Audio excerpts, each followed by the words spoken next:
Right. And We it had kind of, we had some kind of reason for this call, but I've completely lost track of it. it's all right. You have it right up here. I know you do. Oh, It was, I believe it's pronounced Didache. I say Didache oh, is how yeah. I read it. The Didache. Didache. Didache. Yeah. And from what I understand, I mean, in a sense, it's kind of like the first gospel, the first New Testament, before there ever was one. It was supposedly written between 70 and 120, and it was supposed to be the direct teachings of the apostles, obviously, shortly after some died and before others died, trying to get that message out to the churches at the time. Is that a correct understanding? Yeah, it's my understanding. Yeah. Okay. Yeah.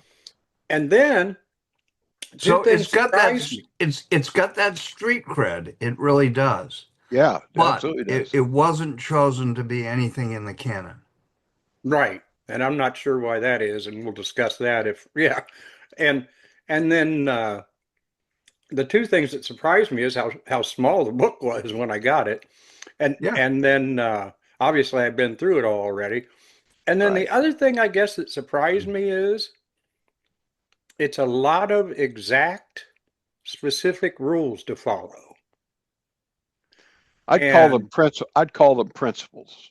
okay, because really, I mean, where I'm at today, and obviously it probably will change, is I'm thinking what Jesus was really teaching us is it's all about union and living our lives in union with the Father through Him, you know, including them in everything we do. And through that, we learn to live life a better way. And this Not is a by, snapshot. This is a snapshot of what it one can infer it would have looked like to the community early on. so do you think the more those specific rules are more about the time and place at which it took place, or those are really some serious specific rules? That's what they were doing. Yeah. I don't know, Steve. These are probing questions characteristically of yours. Everyone can make their own answers to it, but it's there. When I first started in seminary, it was like uh, Christian History 101. It was something everybody had to read. Kind of I would like think. One Flew Over the Cuckoo's Nest if you were in high school English. Right. And yet I had never heard of it. Well, Hadn't you really? that's the evangelical perspective is there's That it surprises me, Bob. Go ahead, Rob. well, it's kind of a one among a number of subcultures in under the big tent of Christendom is this postmodern evangelical culture, and it's the theme I think in the USA, but Yeah. not necessarily in Central Africa or Ethiopia or Syria. But as you said, Rob, if it's pretty much been documented and accepted that it was really the first piece handed out to the original churches before there were even buildings churches as the original teachings of Jesus, boy, you would think that holds some credibility through most No, of Christendom. nobody would have ever even conceived that church referred to a building. Yeah. Right. No, not at all. It it it made the message too simple. You can't build buildings and seminaries and theological uh, theological fiefdoms around something that's simple. Which, by the And way, maybe Jesus didn't do and didn't encourage anybody to do. that's why KISS is associated with love. Keep it simple, stupid. Yeah. Yeah. Yeah. It it in my opinion very directly spoke to both the principles by which we can live regardless of our denominational bent, and it also warned us very much of the traps that could be fallen into, and Right. Those are obviously happening now. But I mean, my first, Flo and I read it together. And our first reaction, both of us independently, was, well, how come we need 66 books? We got 15 pages here. Yeah. And that cover it. I mean, it does it. Mhm. Yeah. A little And bit like the Gospel of John.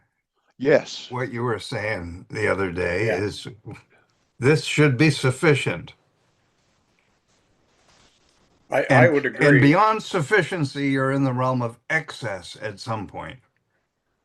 Well, we've definitely done a good job of that because not only did we add a lot more books to it, but then we added a lot more translations to it, and then we added a lot more denominations' interpretations of those translations to it. So we're good at we have that. made an an astoundingly eloquent message. I don't want to use the word simple. I define Hmm. eloquence as simple power. So what has happened is an astoundingly beautiful message, eloquent message, with all kinds of beautiful mystery around it. By the way, no Yeah. question about that. But the reason I originally said I would call it principles instead of rules is that if these basic things that I saw in it were always the center of your decision making process, Right.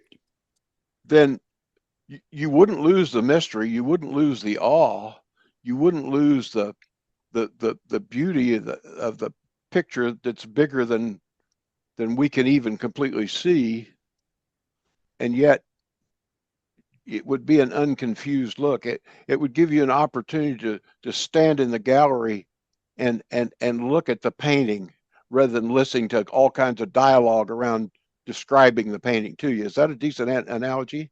Oh, I thought you did that excellent.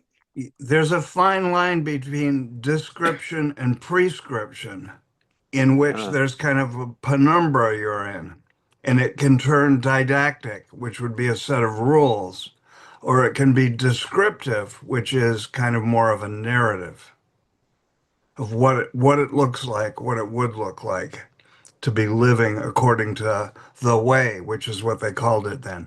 The word Christianity, I don't think had been adopted until sometime in Antioch, some years after the Didache was done. And that itself came out of a specific community, and we would know the answer. I don't know. It might have been Antioch. Yeah, I wondered who actually was responsible for putting it together. I I haven't don't looked think it into was that like yet. Alexandria, and it definitely Hmm. wasn't Rome, okay? Yeah. Well, they did nail down and say it was done between 70 and 120 or something like that AD. So that takes some of them out of that, doesn't it? Well, yeah, Bob's Googling it right now.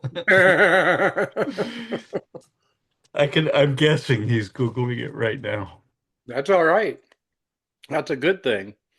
So, yeah, I appreciated both your inputs on it, and Bob, I was shocked that you, like me, had never really heard of it before. Like I said, just because apparently it's been proven as really the first teachings of Jesus to be combined into one easy manual. Here it is. uh, And the I'm sorry, Steve, I didn't mean to interrupt you. no, I'm done. The answer is the Jewish Christian community (parentheses likely located in Syria) is Yeah, credited with generating the Didache. Yeah, yeah, that would be the Antiochian community. Okay, how and about that? they were located. Where did you say again? Syria What? Right. Okay. But you gave them an Antiochian or Antioch, Antioch. Okay. or the Antiochian Right. community. So It's yeah. So so it may not have literally been Antioch, but that was the region that was very active where the word Christianity was first coined and so on. So much for Western religion. It was in Asia. We Yeah. were the community was founded, which is the Orient. It's an Well, and it Oriental religion if you want to be wow. foundational about it. Well, and it's so easy, I think, for us all. We forget, that we definitely have to keep in context the time and the situation to which all this was written in its original text, even. Hey, I would say, I gotta, go ahead.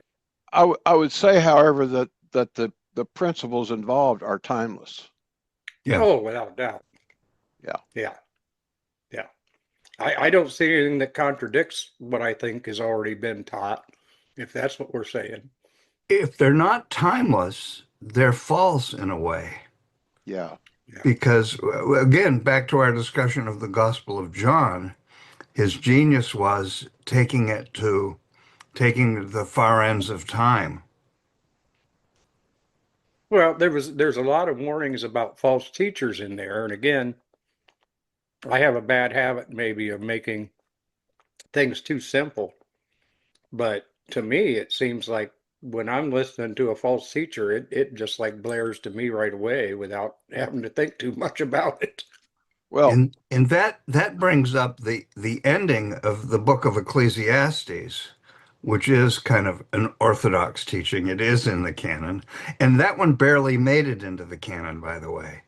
There was a lot of resistance to including that because of its maybe it was a little too Greek or something for them. But it ends Okay. with warning about of many books there is a weariness that enters the soul. And the teachings are of one shepherd, it says. it's And by the way, whether they were referring to Jesus the Christ in that is an open question, but it was written before the nativity occurred. Well, there you go. And as we know, there's many references that were made way before the nativity, but To when the idea of a shepherd, which is very foreign to us these days. We don't mhm. have shepherds. We have QR codes and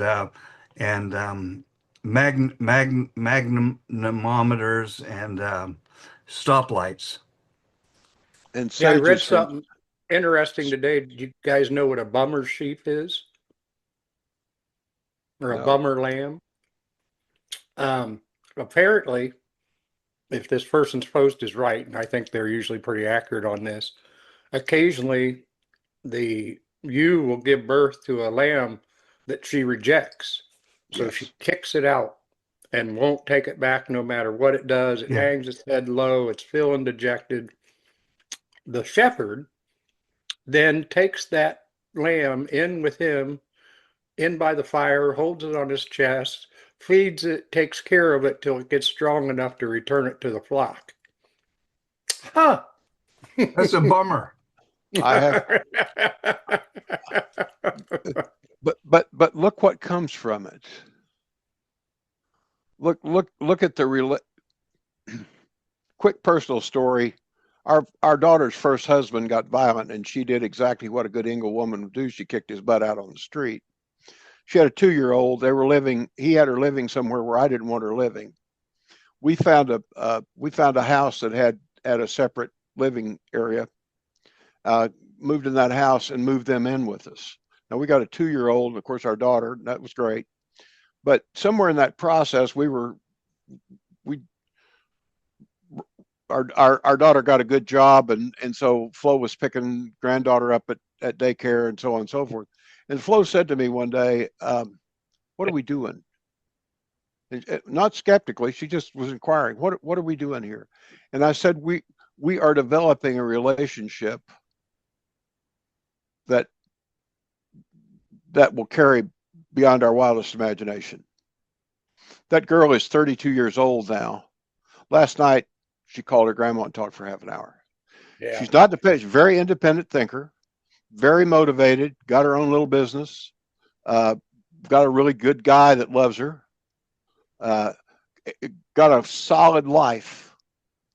But that crisis, not caused by our mother, but caused by our father, that crisis created an astounding opportunity that got developed over a 4-year period that's never gone away. There are people worldwide who'd crawl on their belly on glass to have the kind of relationship that Flo has with Ashley, and therein that bummer lamb went back to the flock. And think about the image of the good shepherd that we see. There's always carrying the lamb. So that's the lamb you're talking about. He wouldn't, Hmm. why would he be carrying a lamb? Right. And And he, yeah, because he was the lost one. He was the one that got kicked out. now But think yeah, about they, the That's think of the this is long also a term Gospel of John narrative. Mhm. think of the long term value of that lamb to the shepherd as its influence on the flock.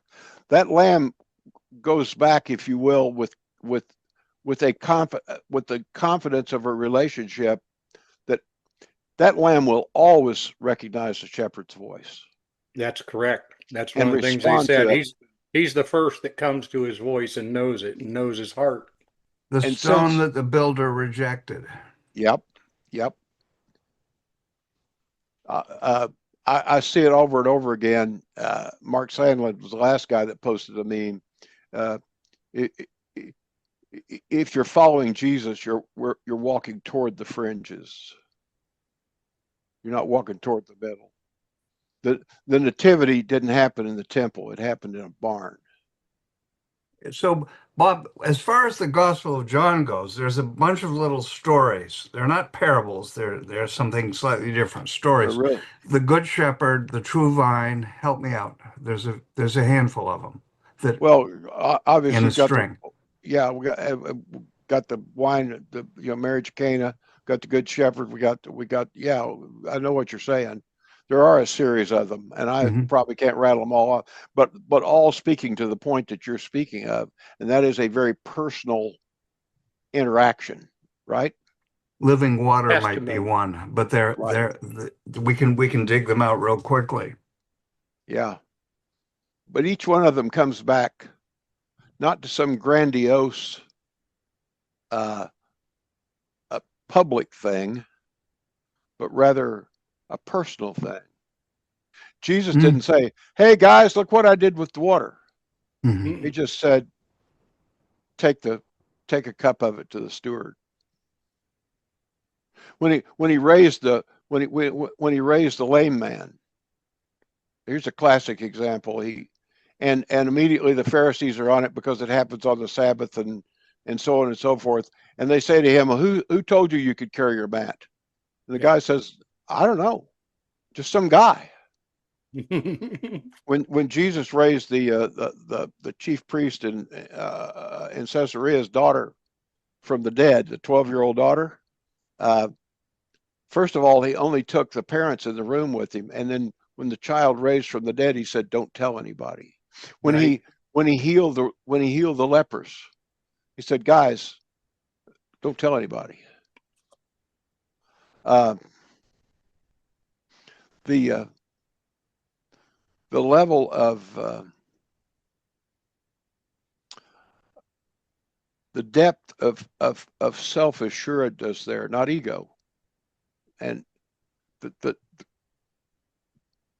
the depth of the power of just doing what's right and letting that stand for itself without publicity, without adulation, is astounding.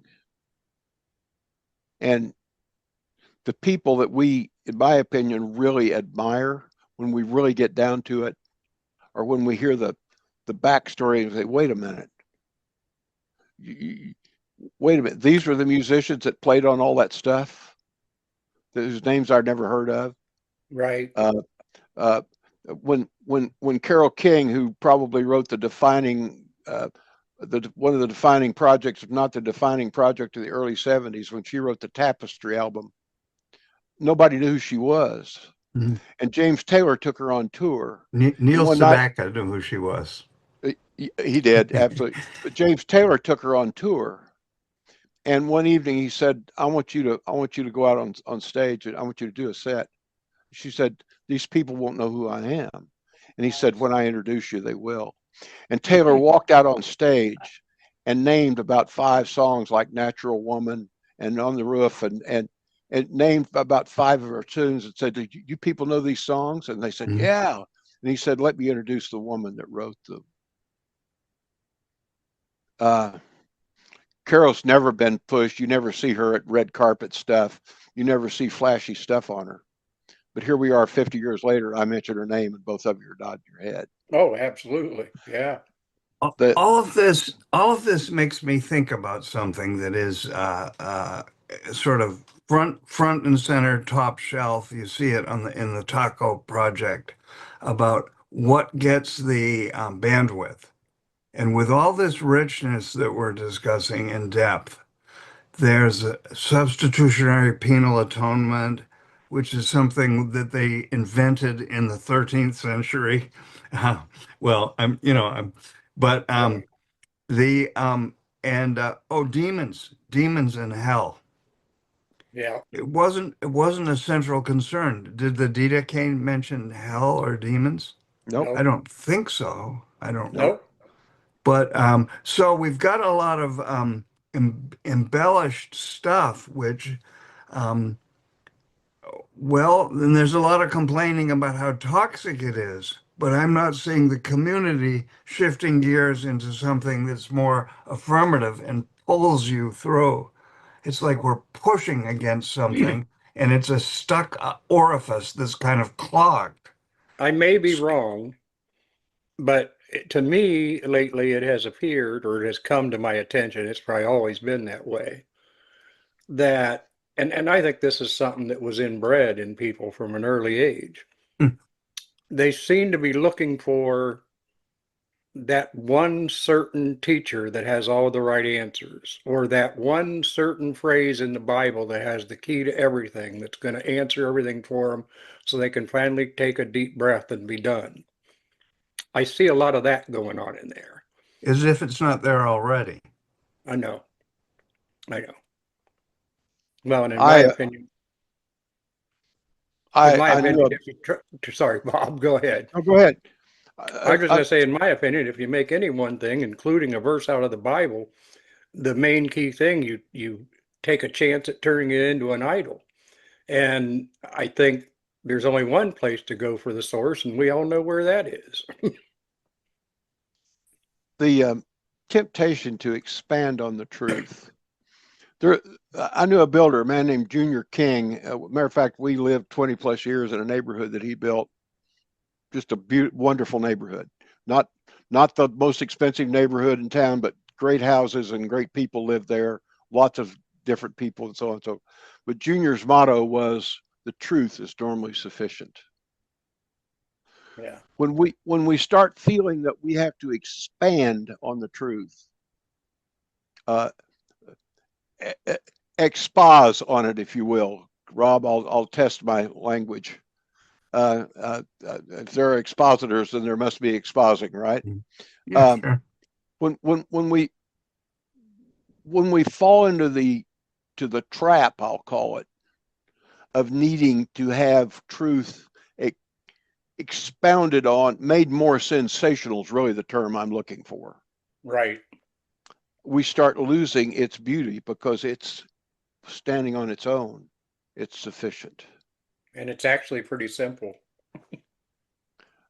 When the first real niche I saw in the evangelical movement personally, an elder who was not a particularly close friend of mine, but he was a well thought, solid guy in the church that we were going to. Just all of a sudden, he and his wife quit showing up. This guy is like on the elder board. This is an inside guy. And again, we didn't hang out a lot. As a matter of fact, from time to time we disagreed, but his absence was, I thought, what happened here? Yeah. And I waited a couple of months and I called him one day and I said, dude, I want to talk to you. I don't want to question what you did or anything, but would you have coffee with us and tell us what happened? We met at a Panera Bread and I said, David, talk to me. And he said, one day I woke up and realized that love the Lord your God with all your heart, soul, mind, and strength, and love your neighbor as yourself is enough. The whole story. And I got to tell you that the door out of the evangelical movement opened right there, and I couldn't get it closed. Yeah. I tried to get it closed. I loved those people. I had, here's another thing. We have such an investment, such a personal investment, not just money. I was a giver, but such a personal life investment Yeah, in it's that about movement. here, not here. Oh, it's hard to walk, and Yeah. and I literally am loyal to a fault, and that was an example of me being loyal to a That fault. was not me personally. I was never that attached to a specific congregation or church, but I deal with a lot of people that are de-church that had been really attached. And that's the biggest pain right there is they miss the connection to the people that they And grew to know as so family. that's the principle of sunk cost in economics, and the Yeah. organized church plays it very well. Yes, they do. Hey, would you guys mind if I change the subject just briefly so I make sure I get Rob in this before he's got to run or I got to run? We got I 30 told minutes. Go for it. You bet. I told my wife I would try to ask you guys if time allowed on this. And she said, "Well, if you're meeting with your Jesus buddies, why don't you ask them today?" I thought, "Oh, is that what they are?" I just call them the R&B. But anyway, it's in regards to Dr. Safi Kaskas, the Muslim that I interviewed, Oh and yeah. both Yeah. both interviewed him. And I believe I know that Rob, at least, I don't know about you, Bob, but Rob at least has probably read through the whole Quran at once. Yeah. And her question is kind of like, well, here's where she's at. Up until she shared this interview with her, she was basically believing the media. And the media had her believing that all Muslims will frickin' kill you if you don't believe in their faith, and they'll murder in the name of Allah, and whatever else that she picks out of the news and whatever. And obviously, the interview with this guy did not back that up. It said a lot of things opposite of that. We believe in the same God by a different name. We believe in Jesus Christ as a Savior. You know, we believe that we should all work together and talked about how they protected Jews and Christians in the country where he grew up as a Muslim. So, what are your thoughts? I mean, is that just a tiny segment of the Muslim community, the terrorist segment that got all the bad press and gets everybody thinking that? Or is this just one guy's idealistic impression of what the Muslim religion should look like? Do you guys have any insight? It's a loud voice, the voice you refer to, the terror Islamo-fascist terrorist. But you can say some things about some Christian identity groups, which would be Sure. similar. So I don't know that any of the rock throwing is really has much integrity. The Jews poisoned the wells, all that stuff. Um, the scapegoat thing. But he was quite adamant around interfaith dialogue and ecumenism, world ecumenism, which is great. That's kind of the way I feel.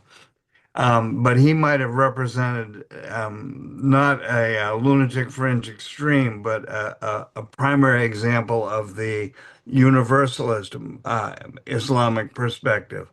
If you read the Quran, my feeling is that you have to work pretty hard to spin it to get the Islamo-fascist perspective. Like the Bible, you can do that with the Bible too.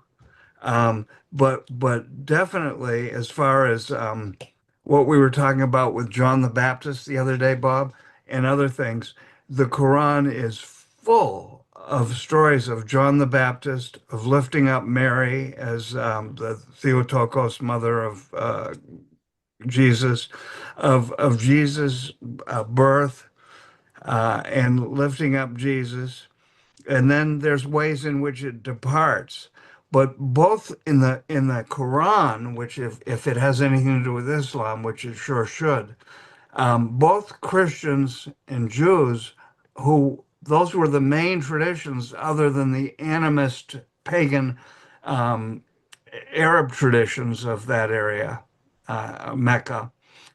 those traditions were lifted up and praised as people of the book who were to be treated fairly. And there's a whole lot in the Quran and the Haditha about.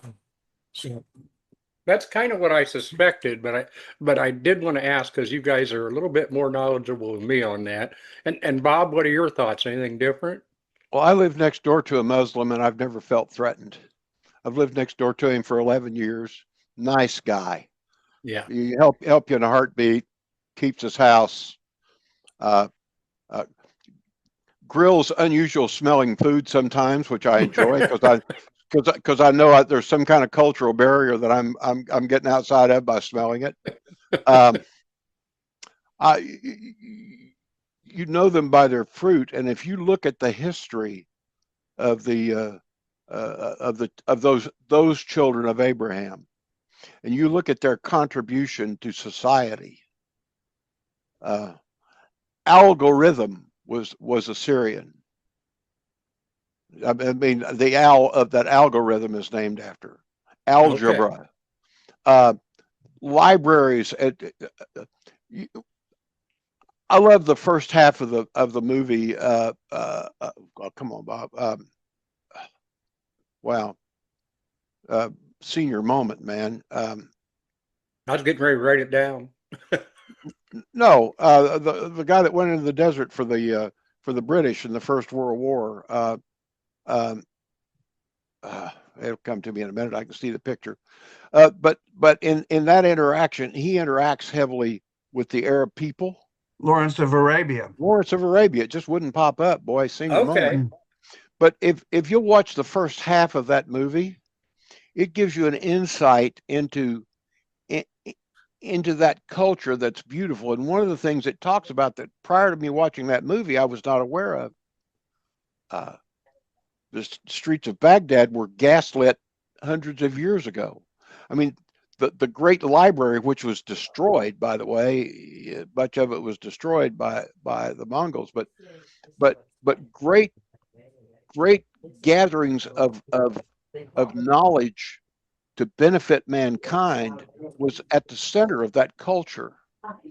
That hasn't gone away, and we unfortunately the Anglos have, in many cases, tried to bomb it away or take it away, all in the Yeah. name of oil, by the way, having nothing to do with the betterment of people.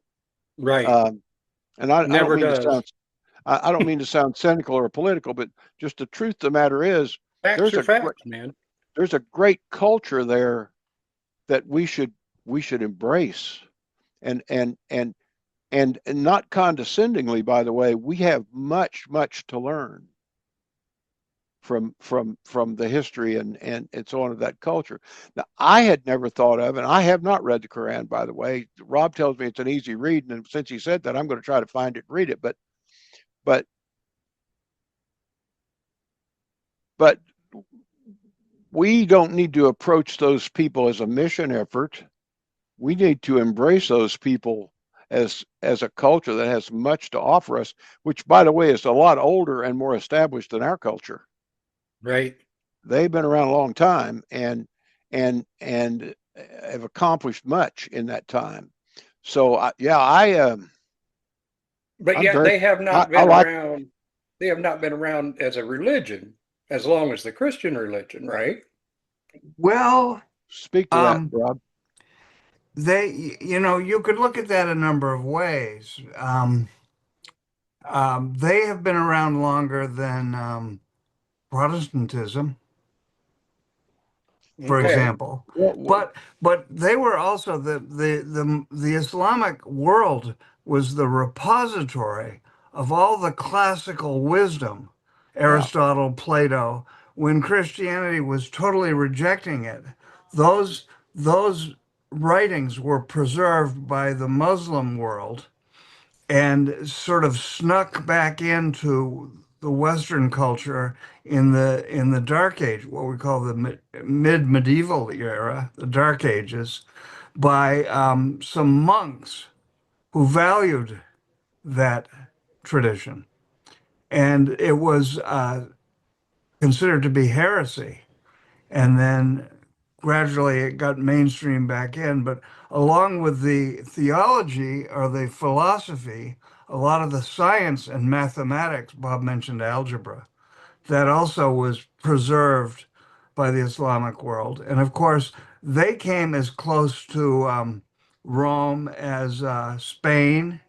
And in Eastern Europe, they made it almost all the way to Switzerland or Austria. So it's been more a part of our tradition than we would acknowledge. And Bob, you mentioned the Abrahamic traditions. You could almost say that Islam, in some respects, is closer to many forms of Christianity than other forms of Christianity are in terms of theology. And that's where the mystic traditions come in. If you take a Sufi uh, teacher and a Christian teacher like Meister Eckhart, and a Jewish teacher like Maimonides, you're getting more of a similar message than you would a well-churched or templed or mosqued practitioner who's invested in the street version of the religion. That I, these are just opinions. I Yeah. sat for about 30 minutes with a Sufi a couple of months ago, and at the finish of that conversation, I thought, wow. I mean, she expressed exactly what I would express about life every day, about how we interact with people and so on and so forth. It's interesting to me, what religion was Abraham? Now, some would say that the Jewish religion began with Abraham. Maybe it did, maybe it didn't. But what religion were those people? I mean, we know that they reached out to Yahweh. We know that they Good reached out, point. or in the Arab language, Allah. I mean, Yeah. uh, so Good point, uh, Bob. uh, we Well, have nowhere. obviously, here we go again, because we only have about 15 minutes left. And if you guys don't mind, I wouldn't mind ending it at 10 minutes to go or around there so I can grab a quick bite to eat before my next meeting. We I'm in could that go boat. through, we could go on to another meeting if you ever want. But before we do, I got two quick questions. What do you want me to do? This thing automatically recorded. Do you want me just to delete it, share it with you guys? I don't care. It's any way you want to do it, it's fine with me. Thoughts, Rob? I'm not big on all that tech stuff one way or the other. If I say something, I'm not going to want to hide it. I'm also Right. not going to want to promote it. So this is Me just a too. discussion. Um, My not last, it's personal, but it's not confidential as far as I'm right. concerned. Nothing I wouldn't say to somebody else. Same here. But anyway, Steve, your guy in that interview were great. The way you drew that out of him, and he was a real proponent of something which has healing power in it. So I would hang on to that Not me, and but make God, Rob, as you right, know. right, yeah. Hey, one more question before I go. And who knows, because I mostly think I found this on the internet, if it's accurate, if either of you have knowledge of this. From what I've seen, it appears that the Islam religion is outpacing the Christian. The number of Christians is Yeah. decreasing, the number of Islam believers is increasing. That They I say don't know. that. Yeah. Uh, And uh, it's Islam is very evangelical, if you will. It's Yeah, they will convert you gladly. Christianity is quite evangelical in that sense, or active. Judaism is not so much. yeah. They don't Well, really that's, want you, and it yeah. shows in the demographics globally. Yeah, if, if exactly. if I may, I'd like to read something I wrote. Wow, but like years ago, under Close under us the out with it, Bob. under the We Believe section that on our web portal. The Jesus we believe, speaking of being flow, the Jesus we believe is present in the soul of every life. He is an inclusive friend, full of compassion, enthusiasm, grace, mercy, understanding, and wisdom. He is not offended by creed, race, or orientation. He confronts, empowers, encourages, enlightens, feeds, frees, and fills all those around him with vision. He is the ultimate example of man made in the image of God. The Jesus we believe is commonly misrepresented. He is not the exclusive deity of any group. He is not confined by doctrine, dogma, or denomination. He's not hiding people from an angry God. He does not endorse those who make him business. He was murdered by religion and politics, but the life in him is greater than the death in them. Efforts to co-opt him have ultimately failed. The Jesus we believe believes in us. And I quoted Francois de Sales. He vanished from their sight because Jesus can no longer be any more present in his person than he is present in us. Amen. Nicely done, Bob. Way to close it out. Now I got to publish it. Go for it, bro. Thank you, guys. That's also a reflection of pieces of the Gospel of John. Yeah. That his departure sermon was in John more so than the other three Gospels. Well, guys, I'm always open to meeting with you anytime. I always enjoy our conversations. Put together when you think it's timely, and we'll find time to get together. I mean, both Rob and I love to do this, and we're gonna find it all in the book of John, in the Gospel of John. Yeah, I can believe that. We're gonna find it all. That's what I was just alluding to. Yeah, I know it was. I put in words to what you were saying. And I'm not a doubter. I think you're right. Steve, thanks for putting this together, dude. Hey, thanks for coming. Always enjoy you guys' input and company. Love you guys. Be blessed, okay? Well, we'll all talk soon.